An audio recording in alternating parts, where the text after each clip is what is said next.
আবারও বেড়েছে এলপিজি গ্যাসের দাম। দাম বৃদ্ধির ফলে রেস্টুরেন্ট ব্যবসায় কতটা প্রভাব পড়েছে, কি ভাবছেন সাধারণ ব্যবসায়ীরা, তাই জানবো আজ।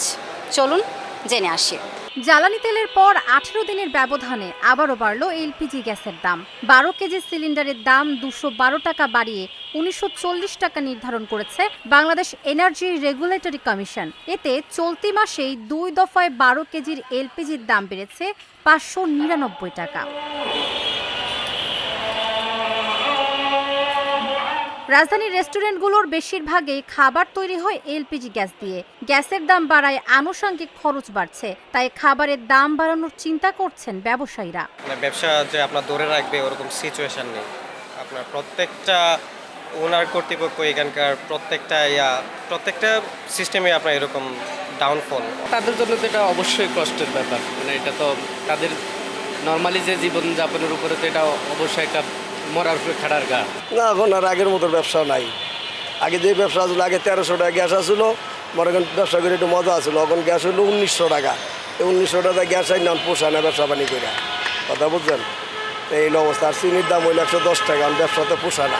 দফায় দফায় গ্যাসের দাম বাড়ায় লোকসান গুনতে হচ্ছে। অল্প সময়ের ব্যবধানে এতবার দাম বাড়ায় চাপ বেড়েছে। দিন যত যাচ্ছে ততই কমছে ক্রেতার সংখ্যা। এখন যেভাবে দাম বাড়তেছে আমাদের ব্যবসার লস, আমাদের ব্যবসা এখন নাই। কোনো 1200 টাকা, কোনো 1500 টাকা, কোনো 2200 টাকা, এই হিসেবে আর ব্যবসা বাণিজ্য কম।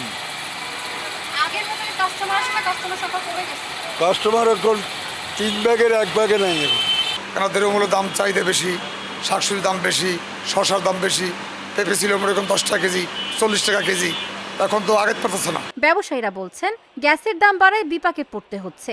যেসব খাবার বিক্রি হচ্ছে সেগুলোর দাম বাড়াতে গেলে ক্রেতা আরও কমে যাবে, এতে ভোগান্তি বাড়বে।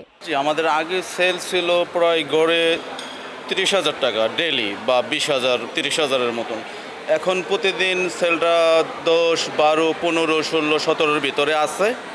এক্ষেত্রে আমাদের নানান ধরনের সমস্যার সম্মুখীন হইতে হয়, যেমন স্টাফদের বেতন থেকে শুরু করে সব কিছুতেই। এমনকি কাস্টমারও এখন কম হয় আগের তুলনায়, কারণ খাবারের দাম বেড়ে গেছে। এই কারণে মানুষজন কম খাচ্ছে, ঠিক আছে? যারাই খায় খুব হিসাব করে খাইতেছে, ঠিক আছে? এইটাই আসলে মেন সমস্যা। ভোক্তারা বলছেন আগে যেখানে 1200 থেকে 1300 টাকায় গ্যাস পাওয়া যেত, এখন তা বেড়ে 1900 থেকে 2000 টাকায় দাঁড়িয়েছে। বেতন একই থাকছে, কিন্তু বাড়ছে বাজার মূল্য। এলপিজি গ্যাসটাই ব্যবহার করতে হয় বেশিরভাগ সময়।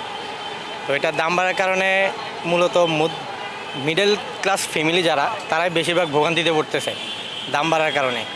আমাদের স্যালারিও বাড়তেছে না, আমাদের ইনকামও কোনো কিছুই বাড়তেছে না, কিন্তু এলপিজি গ্যাসের দাম বাড়ার কারণে আমরা চলাচল সব কিছু খাওয়া দাওয়া নিয়ে আমরা অনেক সমস্যা ভুগতে হচ্ছে। যে আমরা ছোটো একটা টি স্টলে বসে যে আমরা চা খাইতে যাচ্ছি, ওখানে 5 টাকা বাড়াচ্ছে। এরকম আরও অনেকে আছে, এরকম এটা দুর্ভোগে পড়তেছে। কয়েক দফায় গ্যাসের দাম বৃদ্ধিতে নাভিশ্বাস উঠছে ক্রেতা বিক্রেতাদের। তরতরিয়ে বাড়ছে দ্রব্যমূল্য। বেতন না বাড়ায় জীবনযাত্রার মান কমছে। দফায় দফায় এলপিজি গ্যাসের মূল্য বৃদ্ধি প্রভাব ফেলছে দ্রব্যমূল্যের বাজারেও। সাধারণ জনগণ বলছেন এভাবেই যদি বাড়তে থাকে এলপিজি গ্যাসের দাম, তবে সাধারণ জনজীবনে চরম বিপর্যয় দেখা দেবে। মগবাজার থেকে তাবাসসুম সেজুথি, ঢাকা জার্নাল।